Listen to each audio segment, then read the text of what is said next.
remember, coming into this patch, this is where Warrior's Blessing got a little bit of a nerf. So I think that we've actually seen very little Warrior's Blessing so far this entire day. It's been a lot of Mage's Blessing on Chang'e and on Wukong and things like that.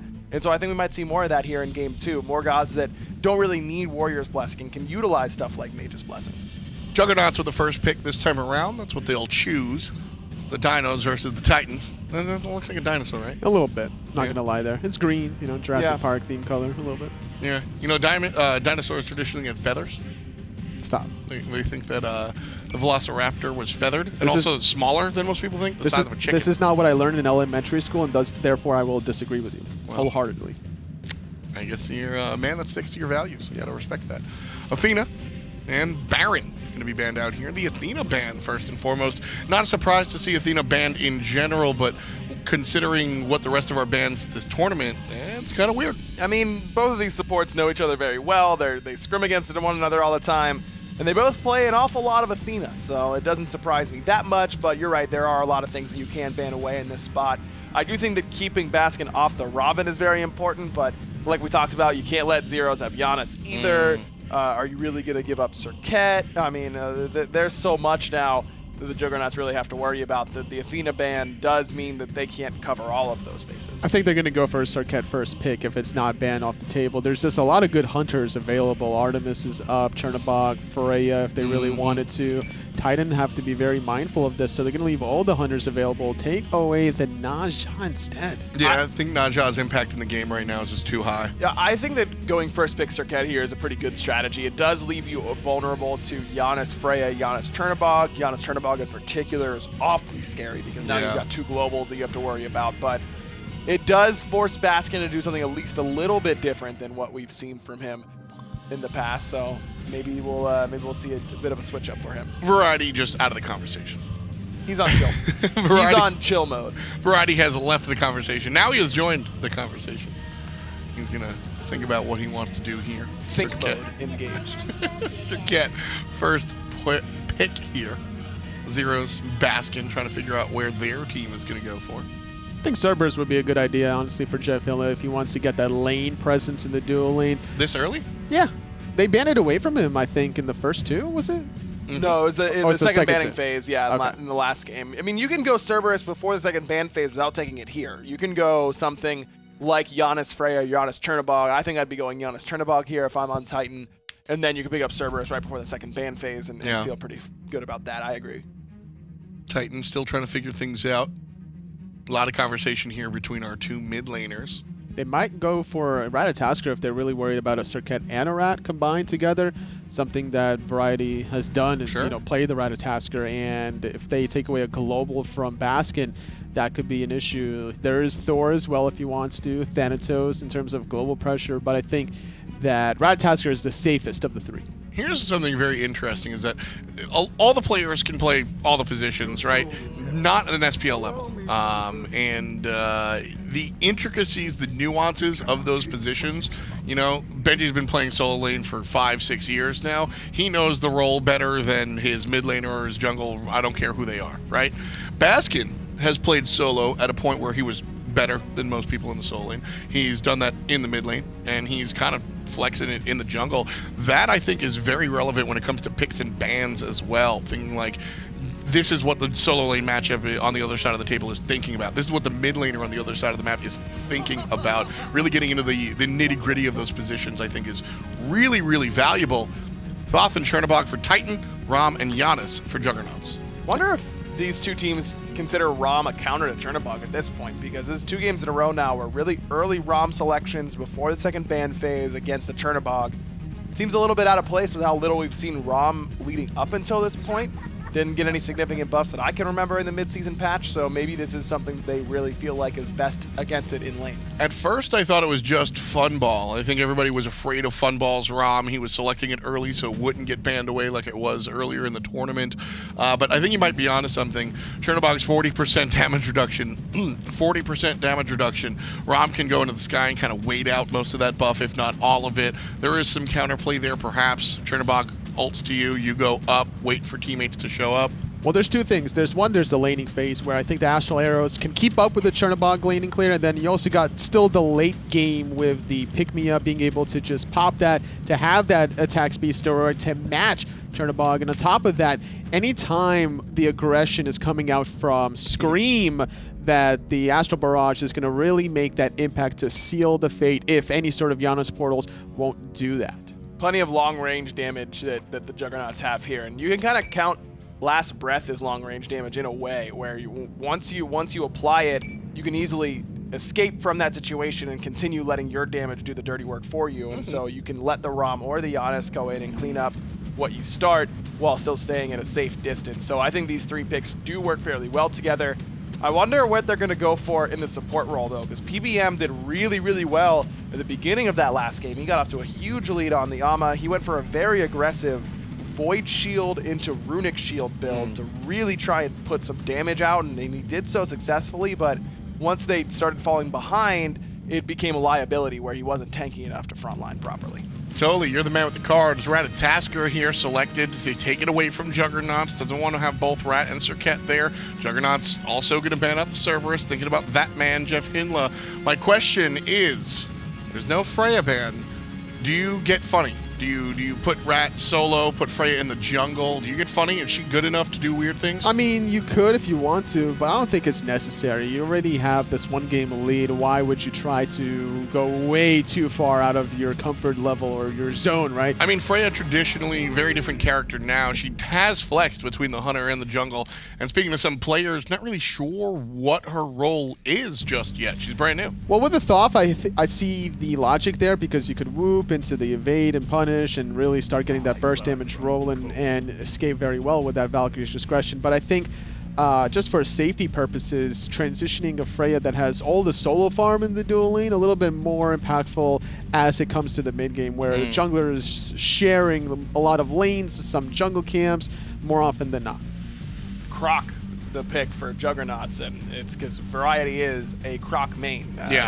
The guy, but his selection of gods in the solo lane has been interesting to me because this meta of the Zhongquis, the Chang'es has been countered pretty heavily most of the time by heavy pressure gods, the Cucullins of the world, basically, the Achilles of the world, and that's what we've seen Deathwalker and Maniac go for, especially Deathwalker during this tournament played a lot of Cucullin. Variety seems pretty set in his ways on going for these lower pressure gods like Xing Chen and Sobek. But yet again, this time Juggernauts taking the first pick allows Benji for the counter pick if he really wants to. He could easily take this Achilles Cucullin and really play hyper aggressive, especially when he has Baskin playing this Ratatoskr global pressure. I think that there's going to be more pressure onto the Croc main, more in game 2 than in the first one. Nox here for the Juggernauts. Nox support or Nox solo? Nox support, 100%. Nox support? No doubt in my mind that's going to be for PBM, but I don't know how much I love it with this composition because once Variety joins, yes, there's lots of CC that you need to beads, and that's where the Nox support's going to be good, but you kind of want it to be really dominant in that mid game, like level 10 around there. Variety's probably not going to be with you at that point in the game, and I just don't know that the Juggernauts have enough CC bursters to kind of warrant this Nox pick where you can just hold the beats. I mean, Serqet Nox alone has plenty of bursts, honestly, as long as you can catch them before the Aegises come online. I think Titans have a very good reason to pick up maybe level 1 Aegises. Loki. Oh, wow. Benji goes for it. This surprises me, man, because Loki is not very good against Nox because you go invisible and Nox just goes silence in a giant area, and if you're anywhere in it, your stealth is down. And the whole reason to play Loki is because Vanish is, without a doubt, the most bloated regular ability in the game, except for maybe than Baron 2. Okay. It's the only 2 that are in the conversation. Universe Ring Toss? Oh, please. Give me Baron 2 or Loki Vanish. It gives you movement speed, stealth, and damage reduction, and you can get hit and not get revealed from the stealth. That is really intense. That is really intense. And Universe Ring Toss is movement speed positive, movement speed negative for the enemy, protection shred, and damage on multiple targets. Yeah, but Baron 2 for the other side is No, Baron a heavenly 2. for your team, damage, and a massive heal for your team. Baron 2 is the other part of the conversation for sure. Loki going to be here in the solo lane. Loki actually is very, very viable these days. Jungle, not so much. He doesn't clear a jungle wave. It's boosted Meerkat's elo through the roof. I mean, single-handedly. Like, of course it's viable. I mean, Wolves also in the console scene brings out the Sure. Loki. Recently didn't have a great performance the last time he brought it out. Kind of got shut down, but I maintain the composition he picked it into was just not the right one. Who wins? Titan versus the Juggernaughts. That's where we're at right now. What do you think, Tilford? So last time I thought it was the Juggernaughts because they had the better late game, but they didn't really get to the late game. I think that Titans are on fire, so I'm going to give it to them. Yeah, Titan looks pretty good. This Loki pick doesn't worry me. I wonder if this is going to give Variety too much of a free laning phase and let him get to the team fight stage and make some plays. I'll go with the Juggernaughts. I want to see Loki do Loki things. Game 2 on the way. Finch and Taco take us there. Thank you again, analysts. Moving into Game 2, where Juggernauts really got to do something to slow down the momentum of Titans. But Benji going to make that hard for him with this Loki pick. And Taco, I'm blaming you, because you were here watching him hover on the Loki pick like, do it. Do it. And then he did it. And then he did it. It's your fault. And look at Variety's face after that happened. It's starting to sink in for him, I think. And I can't blame him because as a Sobek, you just do not have the lane bully potential. That was something that we were just discussing, in fact. And that's what makes this Loki selection an actual pick, because while Variety won't necessarily be threatened initially either, it's not going to be easy. No, but I'm right there with you. And the skin is sick. It is. I would pick Loki into a worse matchup than this now, because I feel like Loki in the solo lane has so much more viability than what he used to. But in this type of matchup where there's not going to be, I mean, certainly Sobek can put pressure. I won't say there's zero, but I'm with you in to say that it's not as much as some of these other warriors might have been able to bring. There's definitely room for Benji to be comfortable and get to the point where you can't shut him down. He's rushing the Transcendence, has that health chalice there. He's just going to be dropping down decoys and running away. Wow, what a steep decline for Juggernauts on this one. For the poll results, at least 68% feel like Loki is the answer. It's tough too. You get the Hindla boost over there, and the Loki boost. They're definitely going to be voting for this Titan combo. I'm not too surprised by it, but Benji has his blue buff, is feeling comfortable, and he's back to even perhaps get the actual pressure here, at least in terms of clear advantage, since it looks like he was able to get the wave cleared a little bit faster, already level 2 and ready to rock.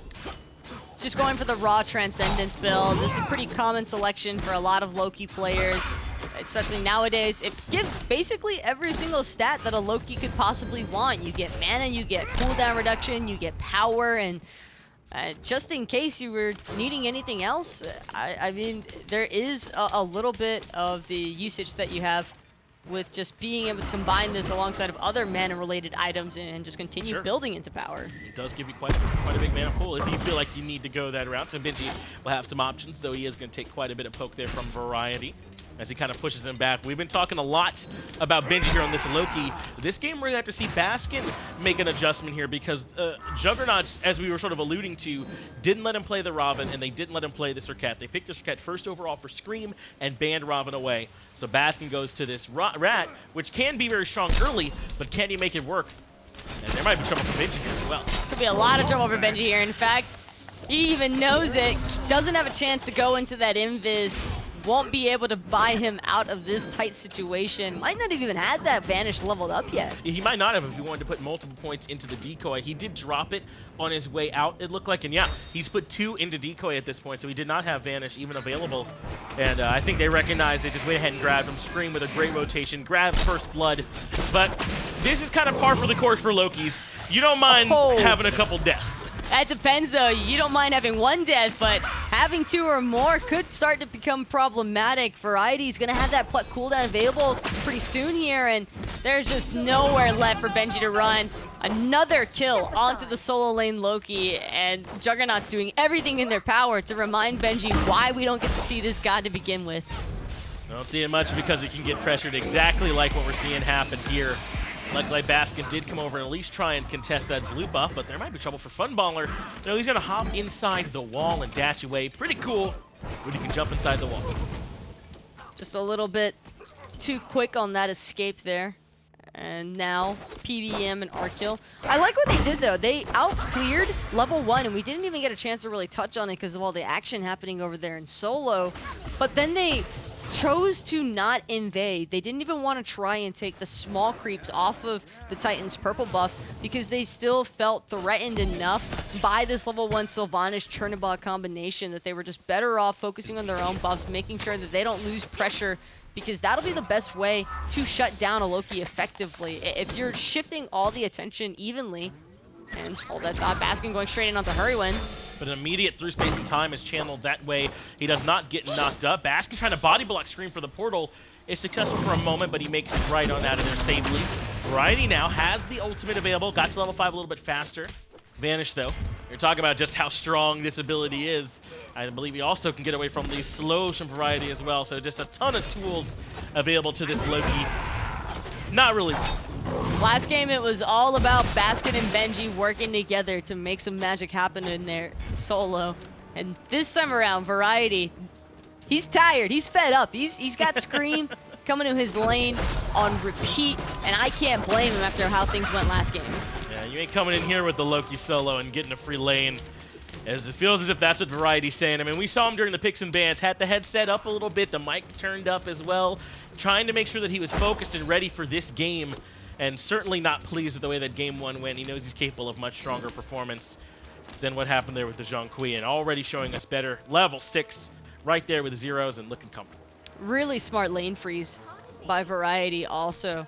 Once he recognizes that Benji doesn't have that teleport available to come back into the wave quickly, he backs right off. But Scream, now in his own form of trouble here, facing up against Baskin. Last breath has been applied, but it's not enough to bring him down. Unstable Vortex just not on the money. Still not through the Cosmos available from either, but he has JeffHindla and Zyrhoes here to support. The pull catches him during the pluck, and Zyrhoes right there to follow up. A great play from JeffHindla, and Zyrhoes will get the kill. Funballer even comes to join the fray, so they can steal away some jungle and should be able to get out safely. Jeff has been sick this weekend. He really has been. Just on another level, it feels like. And Taco, I don't know how to make it sound. JeffHindla always plays very, very well, but you're right. He's definitely been playing even better this weekend. Jeff never misses an ability. It reminds me a lot of that aggression guy we saw here yesterday. 100% since 2011, man. I've been telling you. I don't know what happened to that guy, but boy, is he good. Damn good. Side note, though, even though they found the kill into Variety up by Juggernaughts' speed buff, it did cost them their own red. That red buff has in fact been secured by Juggernaughts, which is why we don't see Zyrhoes picking it up, even though it appears like it's in favor of the Titans. It's not. But this is good though for Benji. Obviously, they were able to get that kill into Variety. The experience per minute gap was at 1.60, about 60, if not even more. But it's closed in a little bit in his favor. He is coming back to try and widen that back out a little bit more here now, is Variety. But Benji's been able to close that gap some thanks to that kill they got. Can he keep that kill? Zyrhoes has just been at the top of the charts in terms of farming, and it's showing. Does it well. It's not easy for anybody, much less a Thoth, to outfarm a Janus this early on into the game. Baskin trying to set up a little bit of initiation here into Scream. Gonna look to chase down the Serqet all the way. Will manage to cut him off just in time, but this could be his own untimely death. Gets thrown into Unstable Vortex into the portal and ends up falling. Scream, I'm sure, is laughing at him. We can barely see him because he's down so low, but an excellent play. Even with Baskin using the beads very early on in that engagement to get away from the Cobra's Kiss, he still ends up falling off a good rotation over from Hurriwind. I believe even Variety was there had he been needed.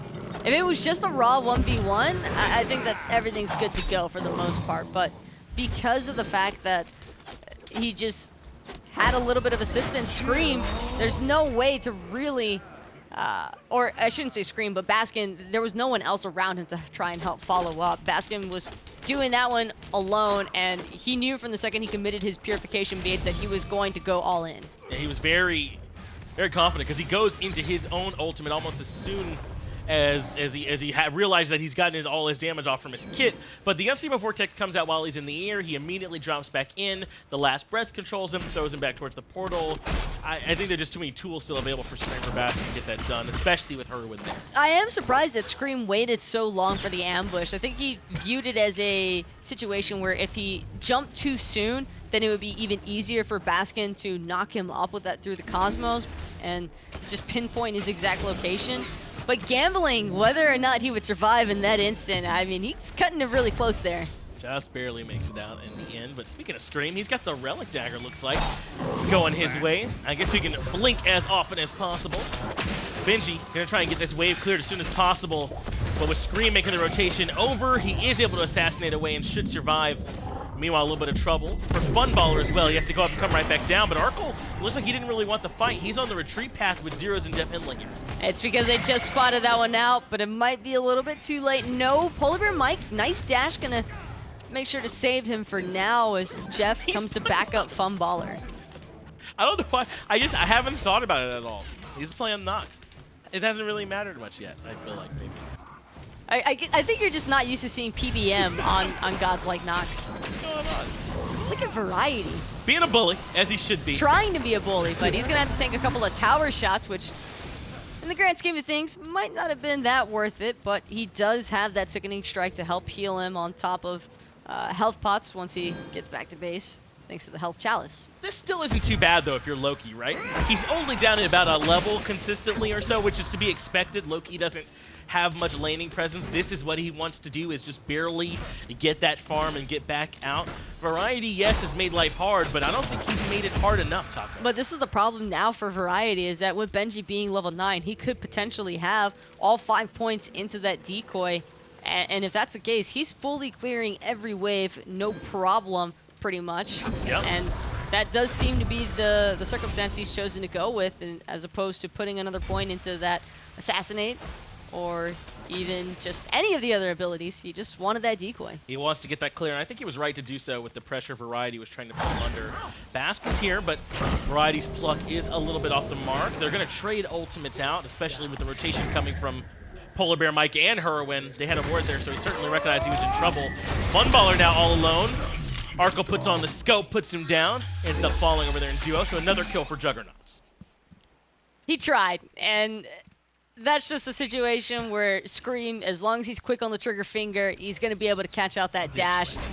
Funballer had to exit the wall eventually, and it just so happened to be into the clutches of a Serqet.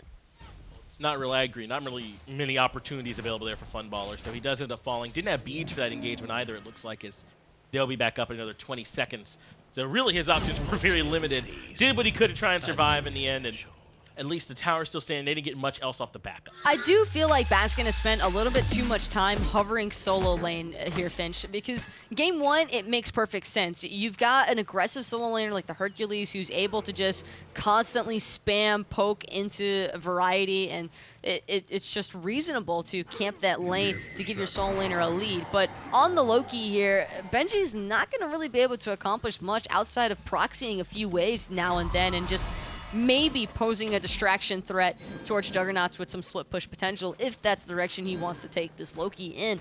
I would have liked to have seen some more ganks from Baskin over here into duo, because that was probably the 3rd or 4th time now that we've seen Funballer get pressured out by another member from Juggernaughts assisting Arkkyl. And if Titans were to start matching that, I think that they could actually have some counterplay potential, or just raw outright outplay potential. I'm right there with you, because they've sort of allowed this Nox to go untested, right? 0-0-0, like really hasn't been put to any questions yet. This might be the first one, as Baskin does land the knock up onto PBM, but he has his own ultimate to try and keep him alive. Arkkyl doesn't have enough to finish off JeffHindla, but through space and time comes through to try and clip, and Baskin gets a kill before his life is traded. At least it was a support who managed to pick him up, so not all is lost just yet. Benji, on the other hand, he's under a lot of threats here. As Scream and Variety went straight for the tower dive. Benji, looking to get the pack off, will make it out just in time. Can't say the same for his blue buff, however. That's clearly going to go down in favor of Juggernaughts. So, across the board, it's an even 1-for-1, but PBM all by himself trying to defend this T1 tower. A little bit easier maybe than most supports would have it, as he is playing the Nox, but he's playing this Nox pretty much just tanky. He's got the Sovereignty, which I think is probably a good option, by the way, especially with Benji over there and that Loki. But it's not as hybrid as we saw last game, where he was not building any like really dedicated tank items. They were mostly like in between for that Amaterasu, like the Void Shields. This time though, he's for real going tank. And Benji closed the gap entirely between himself and Variety. He's now sitting at level 12 as well, even looking to contest Scream's back harpies. by that speed buff.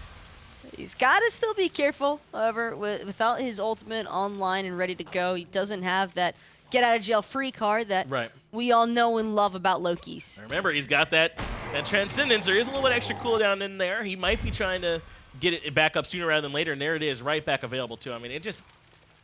Loki's annoying, isn't he? I'd have to assume that he might be building into the Jotun simply because 30% cooldown reduction is a very ideal spot to be in as a Loki player. You're typically just hovering that pen tree. It's your new best friend whenever you're playing Loki. Exactly when he wants to try and get in there and remove someone as soon as possible. Zyrhoes in a heap of trouble here in the mid lane. Funballer is going to join, as is Baskin. Zyrhoes still clinging to life for the moment, but PolarBearMike with the tick damage is too strong. Hurriwind's life is traded, but now Screammmmm is stuck on the left-hand side. JeffHindla ends up taking him down, looks like with the Wisps. Now Benji has a chance to take down this Nox. Assassinate. Sovereignty's pretty strong to keep him alive and rides away with Variety. Didn't make sure to proc that third ability to get the additional power off of that Assassinate. Might have been on cooldown because Benji did rotate to poke out PBM, plus PBM does have some protection, so it's not as simple as it looks. Even when that Nox falls relatively low, she's still fairly tanky. And level 13 as well, in a really good spot. PolarBearMike he's 2-0-0 at this spot, been farming very well. About a level and a half ahead of JeffHindla here on the Sylvanus. I think he had a little bit of time, PolarBearMike did, where he had to clear the waves on his own where Arkkyl had fallen, so he's getting a little bit of extra help from that too. And now Juggernaughts looking comfortable, looking like they might want to try and come grab this red buff. Variety's here, doesn't have much support though. He might just be looking to disrupt them, but Zyrhoes has a ward. They certainly know this is happening. They are almost always aware of what's happening on the map. Even if somebody's missing and there aren't any wards available, you can usually guess where they're at or get a general idea based off of how the enemy team chooses to position themselves. Benji doing the classic Loki play of taking down the tier 1 while his opponent is rotating to be in the game. Zyrhoes takes a little bit of damage there from PBM in the middle lane, but they're not really looking for the fight. Benji's already got what he wanted. Now level 15, a little bit out in front of Variety. Considering backing, but no, he's getting greedy looking for farm. Got to be careful with Variety nearby as Arkkyl drops the beats. He might have just stolen that, in fact. Baskin going up into that through the Cosmos, through space and time, going to try and bail Arkkyl out of a tight spot. He will manage to escape for now, but Zyrhoes, he's ready to pick up the mantle of where his team left off. Jeff and Zyrhoes hugging that Gold Fury corner in case things went south there for Baskin or Funballer, but turns out their help wasn't needed in the end.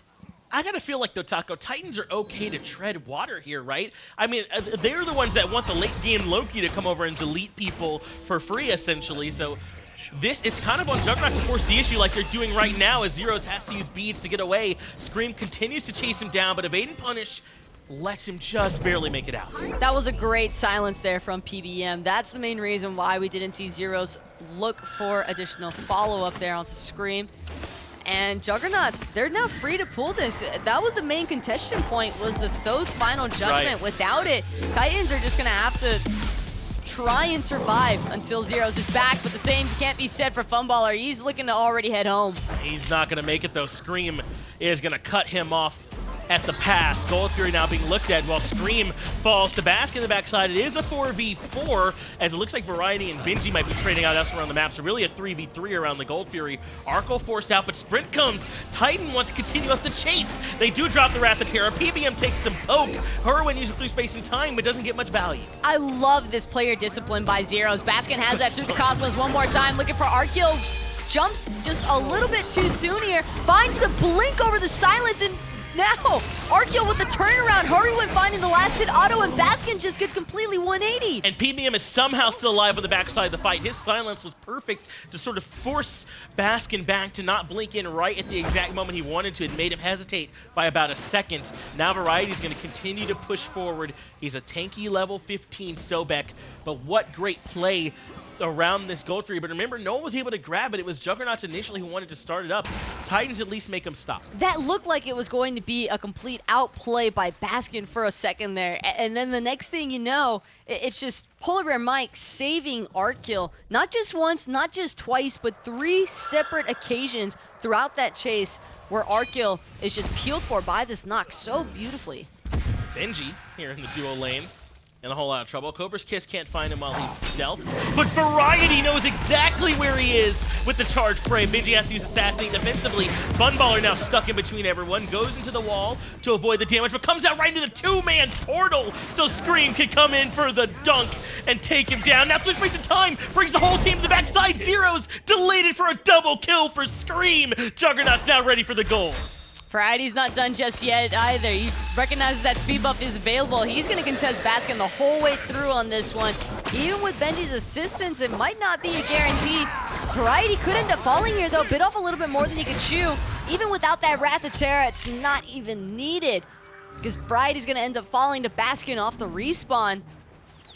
But Juggernaughts still profiting so heavily off of that. I'm right there with you. They still got those 2 kills underneath the tier 2. They were able to get the Gold Fury, and yes, they had to give up Variety's life as he aggresses a little bit too far. But now about a 2,000 gold lead for Juggernaughts, about 2,000 experience. They can start trying to build here, but they want Scream. Baskin is up in the air. Benji is right here with them. They do get the knock up. Not even gonna live though. A little bit too much coming out from the dot damage from Benji. Catches him in the air, and he falls. Wait, this could be a possible play for Fire Giant right now, Finch, and that could really turn the tide of this match, because Juggernaughts, for what it's worth, have felt like they've been in full control for a lot of these team fights, but they don't have the damage to contest this. It's all in PBM looking for the steal. Titans will end up securing the Fire Giant as Arkkyl manages to jump into the fight right on time. But now they got to find a way to get away here, Taco. Hurriwind aggressively moves through with the portal. Unstable Vortex to the fight. Evade and Punish slows him down. PBM can't find anything over the wall. That's a great portal, though, to cut the distance. Arkkyl, or rather Funballer, has to drop beads. Unstable Vortex collapse him, and that sets up another kill. But Titans want to turn things around themselves.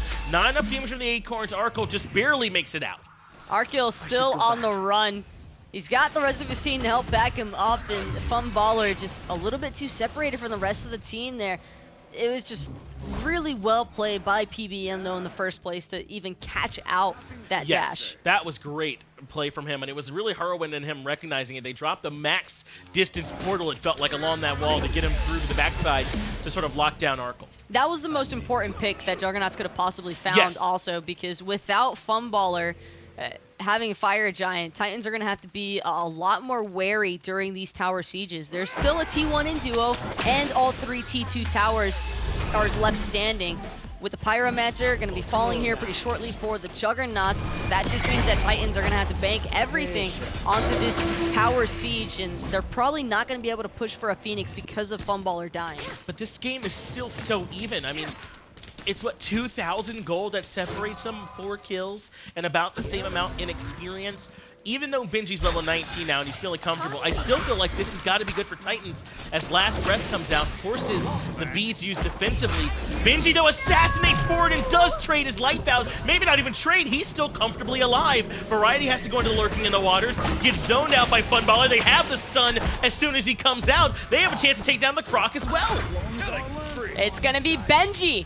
Wow. This Loki pick just starting to really pay off for the team here. Yes. Crusher having been finalized, Hydra's going to be the next bet here for that Loki. And can you imagine what's going to happen with full 40% cooldown reduction and an additional 50% bonus power off of each auto attack from every ability? And 3 items into the pin tree as well. I mean, this Loki is definitely going to be a nightmare. And this is what I was alluding to as PolarBearMike gets pulled in and removed almost immediately. Baskin gets credit for it. It's a 5 up against 2 for now. Evaden punishes off the mark, but Baskin's there. Arkkyl has to use beads and Aegis just to make it back to the fountain. And now Phoenix on the right-hand side falls. You asked for the Loki, Taco, and you got it.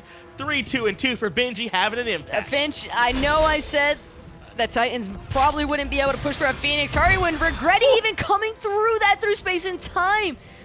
Oh my god, all he needed was to vanish. Baskin goes up and comes right back down onto Arkkyl. Scream does have ambush, so he's able to jump out, but Titans have clumped up now into a 5-member death ball that Juggernaughts can't afford to step into. Hurriwind still hasn't backed yet. He's going to clear up on the left-hand side, but they want tier 2 in mid.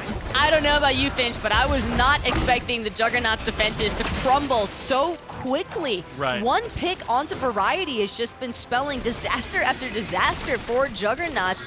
It starts out with a solo lane Beck being taken out, then Scream ends up falling because he was trying to assist Variety with targeting out Benji, and Benji has just been causing such a headache for Juggernauts. Because he doesn't die. And to me, it's that the rest of Titans were able to stay so even with Juggernaut, even without their solo laner rotating the same way that Variety was. That's why they were able to keep that fight so messy around the Gold Fury. It's so prolonged that when Juggernauts eventually are able to get it, it's such a heavy commitment that Titans were able to get Variety and then sneak away the Fire Giant on the back end of that. And then with the Fire Giant, they were able to make their push, even though they had to give up Funballer's life. And Titans now out in front by about 3,000 gold. If I'm the Juggernauts, I'm probably just looking to heavy target Funballer off cooldown. That's the only member that they really need to be prioritizing right now. It's just too much of a hassle, I think, trying to close the gap to punish Zyrhoes, trying to get anywhere on top of Benji. These gods have just been so slippery throughout this match, and Titans, if they continue with the execution on these picks like they have been for the past few minutes, I think that's going to pose a pretty heavy threat here for Juggernauts, and they could very well find themselves being down 0-2 really early on. Gold Fury being committed on by 3 members of Titans, and I don't know if they recognize this, but when Fire Giant comes back up in 10 seconds, everyone from the Juggernauts are going to be right there to try and grab it. But Taco, remember coming into this game, what was the question? Can Baskin play some of these other junglers aside from like the Robin, aside from the Serqet? Well, Juggernauts made him answer. They banned the Robin, took the Serqet, and the answer was just yes. He can play the Rat as well. What I really like about Baskin and his jungling is that it doesn't feel like it's a role he isn't accustomed to. Yeah. Because of the gods that he's choosing to play, he's not going for the sheer raw hyper carry type gods that you'd expect to see out of players such as Scream. He's just making the utility-based gods work, and if there's damage to be had, then awesome. If not, as long as he's working alongside of the team, he's in a good spot. Fire Giant has been dropped as they start to look for picks. Hurriwind is going to be the first target. Scream drops the last breath on the Benji, so his life does get traded out. JeffHindla drops the Wrath of Terra, but Scream is able to reposition, and now Variety can come in on the backside of the fight, but it's not enough damage. Arkkyl gets away from Zyrhoes as well, so he's okay too. It's a 4 against 4, but Hurriwind for Benji, I mean, I feel like that's got to favor Titans. I almost feel like it's favoring Juggernauts. Yeah, to get that Loki out of the fight. To get the Loki out of the picture at last. Variety going to use that teleport to come back into the fray. Will find a nice pluck there onto Zyrhoes that forces out the purification bead, so at least for the next couple of minutes, they know Zyrhoes is a target and a walking bullseye at that. He's going to be the one that they're looking for up at the top of the player damage charts, right there next to Baskin. Zyrhoes has had an excellent game on this Thoth. I know the actual kills haven't gone his way with only 1 in that tile, but that's what we tell you, that KDA is not that important when you really are trying to measure their overall impact on the game. Zyrhoes has been an absolute nightmare with the evade and punishes, the final judgments to finish off kills. His damage has been consistent, and it's been tough for Juggernauts to deal with. Main problem I'm seeing here, though, is Hurriwind without purification beads, kind of in the same boat as Zyrhoes in a sense, because Serqet can 100-0 a Thoth in the same way that a Loki can 100-0 a Janus, and it's a lot more problematic, I feel, for Juggernauts to lose Hurriwind, because that's a crucial part of their disengaging factors from this Loki. But sometimes you just got to take your chances. Pull onto Variety, but PolarBearMike is there with the silence to create some space. Through space of time is committed. Baskin does get chunked. Variety comes to the wall, but JeffHindla commits the Wrath of Terra. Adds an ultimate down, but Baskin wants to force the Aegis out for Hurriwind. Now no relics for the mid lane mage for Juggernauts if Titans want to make him the target. Watch Benji on this flank. He is going really wide and away from his team. Gonna also make sure to just clear out that wave in mid real quick. Keeping the creeps in their favor, like you were just saying, Finch.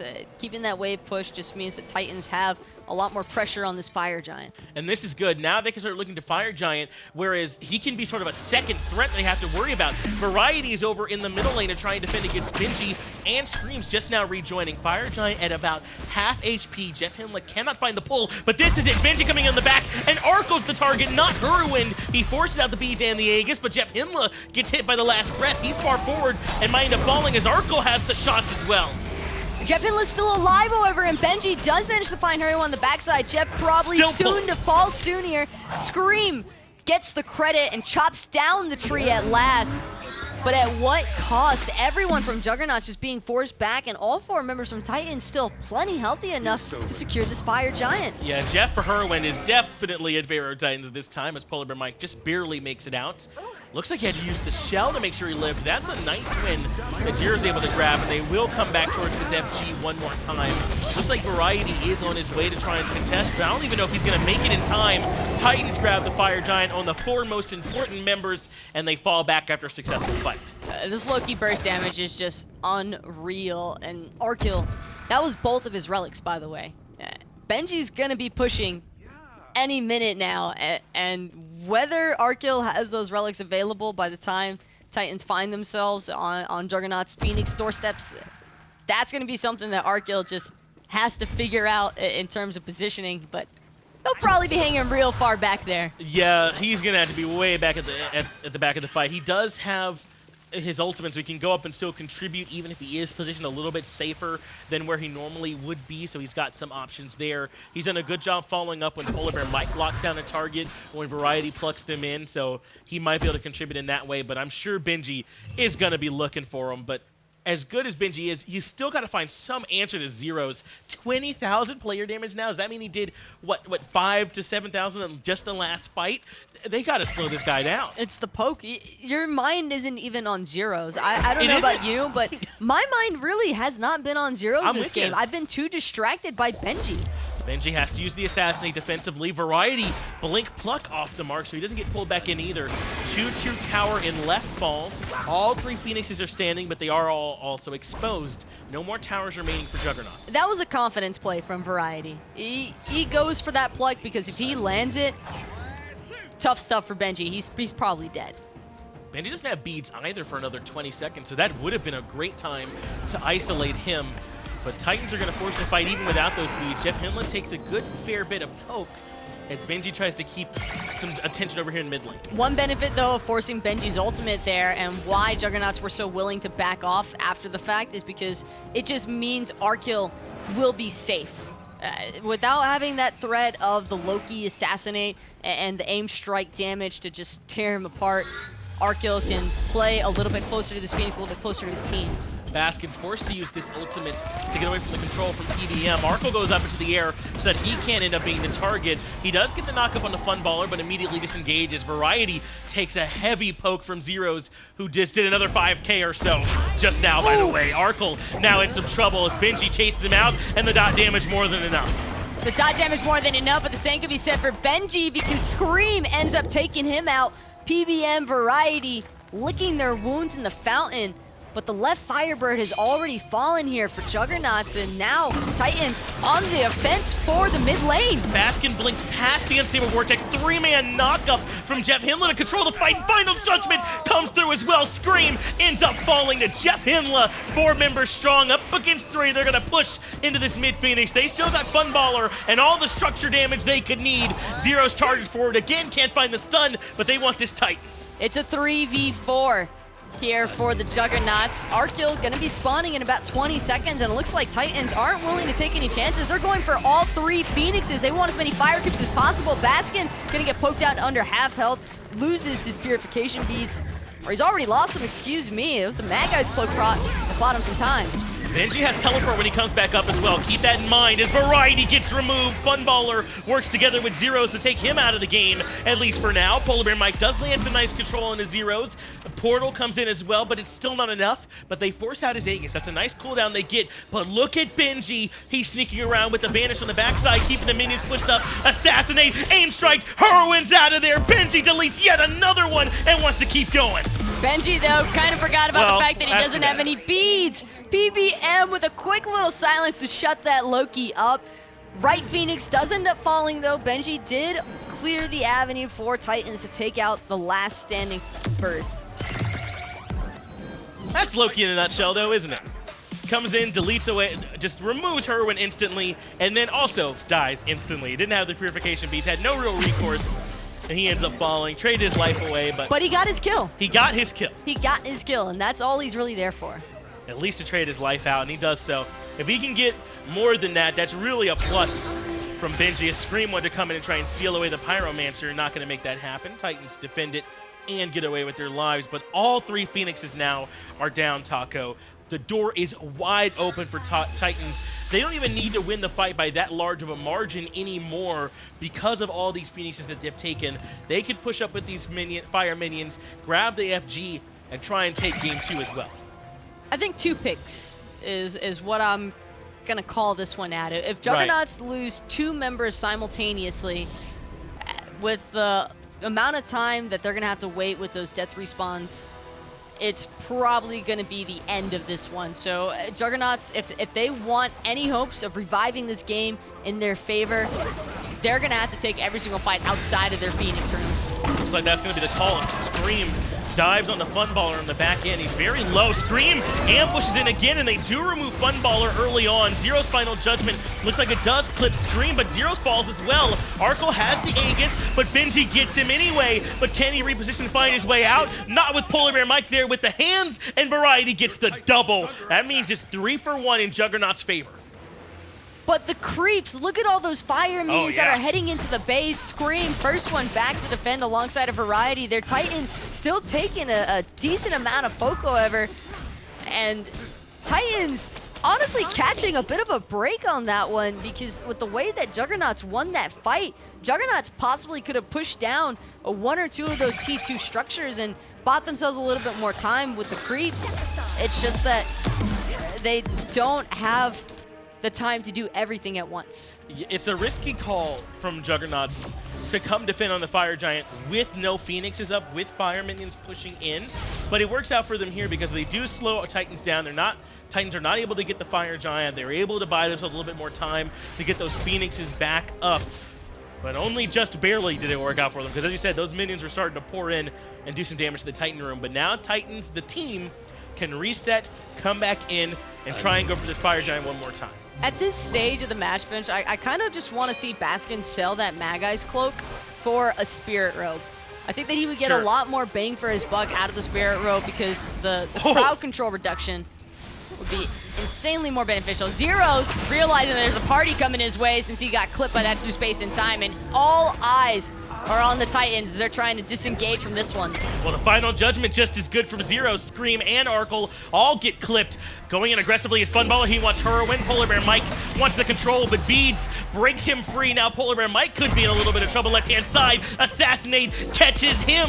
He does have the roof, but Zyrhoes over the top puts him down. Variety gets blocked by the decoy. That sets up Funballer to come through along with Benji Taco. That should do it. 4 members down. Titans gonna take game 2. Talk about a turnaround. The Titans, they were initially on the run. Zyrhoes gets whacked by that through space and time, and everybody's just trying to disengage. Baskin will end up falling to Arkkyl on the very end there, and the full-on deicide as the Titans close out game number 2. I like that from Arkkyl.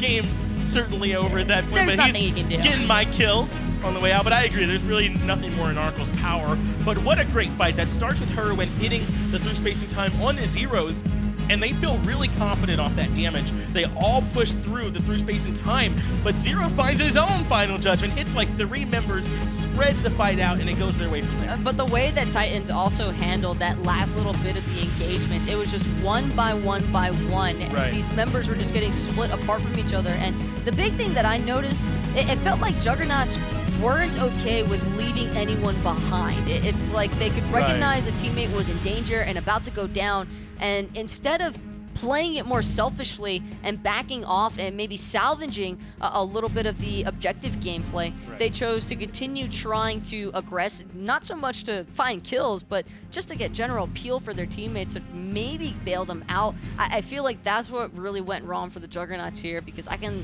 definitely understand the mindset there to try and save your teammates, but sometimes you just got to get out of there. They end up giving up a little bit too much. The fight that went so well for them, though, Taco, was the fight where Scream all-in Funballer from minute 1. He goes in, drops the last breath, even ambushes back onto him, and they take him out early on. But that wasn't the case in that last fight we saw. Funballer was able to kind of free cast, and the fight went their way. I'm just happy to see Loki get a little bit of playtime Why? here. I'm not, because I love Loki. No, I'm sorry, don't say that. But I'm not.